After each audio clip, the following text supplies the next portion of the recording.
Brasil é a pátria do sincretismo religioso. Veja só, este ano, 6 milhões de brasileiros, eu disse 6 milhões, foram assistir Chico Xavier e Nosso Lar, filmes de matriz espírita. Na plateia, além dos adeptos do espiritismo, católicos, judeus, evangélicos, fiéis de igrejas de origem africana, etc, etc, etc. O centenário de nascimento de Chico Xavier e a dupla militância religiosa do brasileiro são os temas de hoje do programa De Lá para Cá.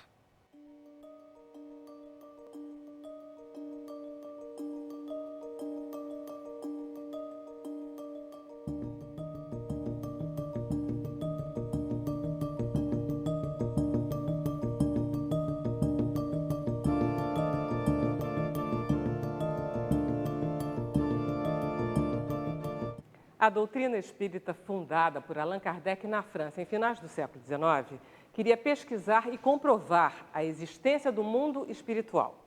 No Brasil, hoje em dia, um contingente enorme de fiéis acredita na vida depois da morte, na reencarnação e na comunicação entre o mundo espiritual e o mundo material. As religiões são geralmente sectárias e exclusivistas. O espiritismo não, ele é flexível, ele acolhe gente de todas as religiões. E para o espiritismo, Jesus Cristo é o ser mais iluminado que jamais existiu. Chico Xavier seguiu esse exemplo de aprimoramento individual, de altruísmo, caridade e doação de si. Por isso, ele é considerado por muitos brasileiros um homem bom, um homem santo.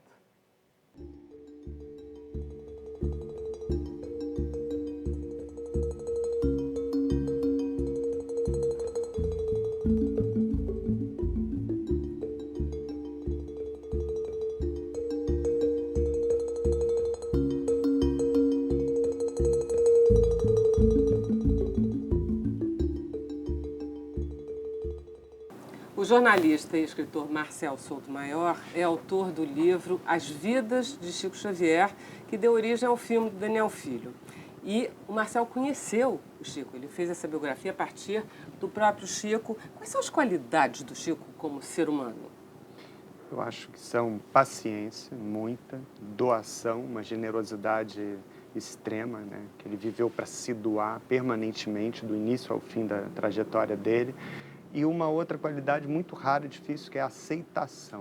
Assim, ele não só aceitava as dores, obstáculos da vida, né, como agradecia por essas dores e obstáculos como maneira de crescer, de resgatar dívidas, de voltar melhor.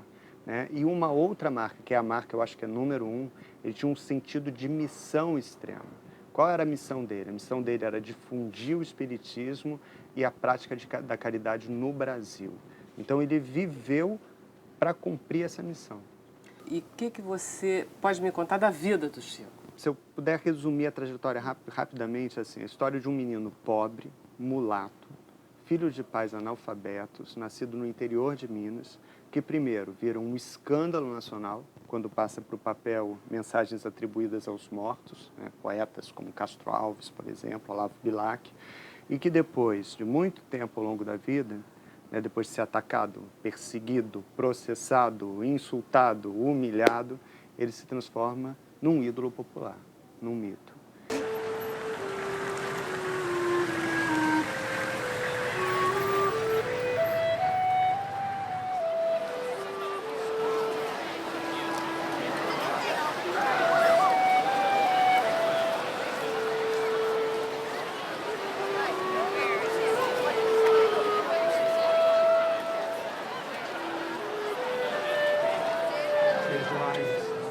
A meu lado, esse grande artista brasileiro, uma figura queridíssima, o nosso Nelson Xavier. Tudo bem, Nelson?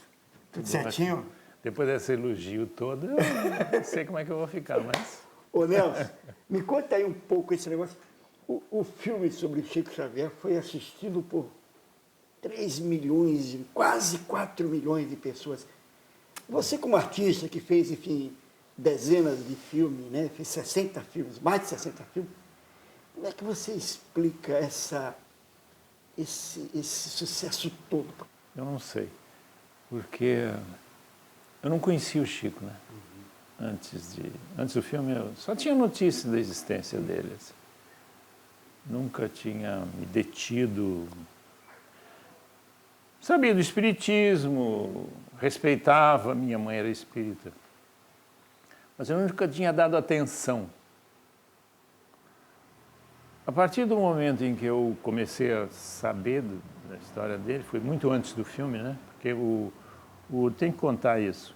O Marcel Sotomayor, que também eu não conhecia, um dia me mandou um livro, né? Em que foi baseado o filme, As Vidas de Chico Xavier. Eu recebi o livro e tinha a dedicatória seguinte: gostaria muito que você interpretasse ele. Aquilo me pegou. E eu li o livro e eu fiquei mexido, mas tão comovido com a infância dele. Eu fiquei tomado, eu fiquei absolutamente... Eu chorava lendo a infância dele. Ele teve uma infância terrivelmente sofrida. Ele foi torturado. Porque ele via coisas, ele era uma pessoa fora do normal. Ele ouvia coisas. E era tratado como louco. Deve ter sido um tormento insuportável. Quais são as primeiras visões do Chico? Primeiro, a perda da mãe. Ele perdeu a mãe com 5 anos, né? Então, desde dessa perda, ele começa a ter conversas com essa mãe o tempo inteiro. Então, ele está sempre dizendo, minha mãe esteve aqui, minha mãe foi embora, minha mãe me aconselhou, me disse isso, me disse aquilo. E quando é que ele começa a psicografar? Ele começa com 17 anos. Ele tem primeiro essa psicografia na escola, né, da redação da escola. Depois, com 17 anos, ele começa a psicografar poemas, a colocar no papel esses poemas. E com 21 anos, ele publica, então, o primeiro livro, que é o Parnaso de Além Túmulo, que é uma coletânea de poemas assinados por Castro Alves, Olavo Bilac, Dom Pedro II e Augusto dos Anjos. Os poemas assinados por Augusto dos Anjos são realmente impressionantes. Então, ali, com o Parnaso, ele deixa de ser um personagem mineiro, do interior, lá de Minas Gerais, para ser um personagem também do Rio de Janeiro, que é quando os jornalistas vão para lá para conhecê-lo.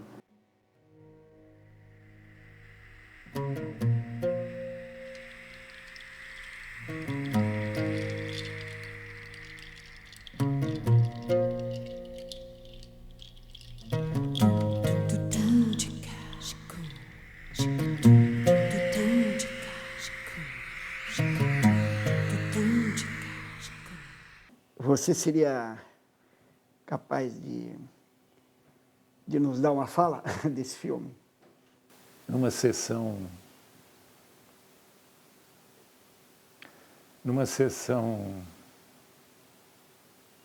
em que ele lia cartas e muitas mães se emocionavam, né?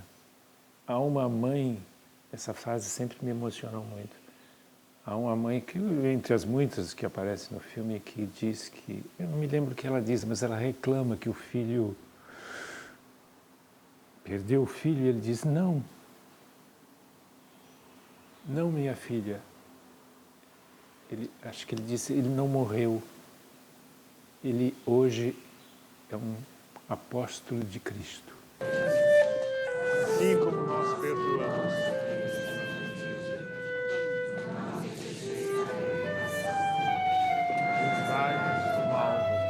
Assim seja. Mãezita, se fiquei longe de você, é porque o tempo que vamos ficar junto vai ser muito maior. Muito. Fala pra Lude que ela nunca vai andar sozinha. Eu fico sempre do lado dela. Toma conta de todos aí. Você ouviu, Lude? Ludmila, você ouviu? Elisabetta. Seu Chico. A gente perdeu nosso filho. Não, você não perdeu seu filho. Ele agora é um apóstolo de Cristo. É possível embuste nessa história? É possível que o Chico Xavier conhecesse esses poetas? É possível que a energia das mães passasse para eles? O que você achou? Eu acho que a fraude é sempre possível, sabe? No caso do Chico, é difícil. É difícil você entender, por exemplo, por que um homem escreve tantos livros, vende tantos milhões de exemplares e renega a autoria dos livros, né? Então, o que desconcerta na figura do Chico é a coerência dessa trajetória. As pessoas às vezes chegavam céticos, eu também, enquanto pesquisava, eu falava, mais cedo ou mais tarde o Chico vai cair, desmascarado como fraude, por exemplo. E o Chico dizia assim, eu não vou cair porque nunca me levantei. E morreu na cama estreita do quarto simples da casa de Uberaba. Então, é desconcertante, porque você... Por quê? Para quê? Essa é a pergunta que fica. Agora, é possível fraudar? Sim. Às vezes por má fé, às vezes por boa fé. Então, por exemplo, má fé. Você vai e imita o estilo dos poetas que você consegue, que você conhece para impressionar os outros. Por boa fé, você lê esses poetas, apreende no seu inconsciente mais profundo aqueles estilos, aquelas informações, e sem saber, você coloca no papel aquilo que não é dos mortos, mas sim dos vivos que você conhece.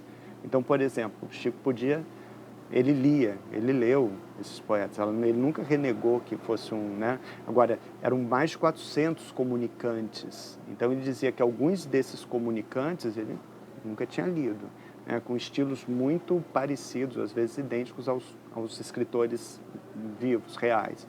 Então, é um grande mistério.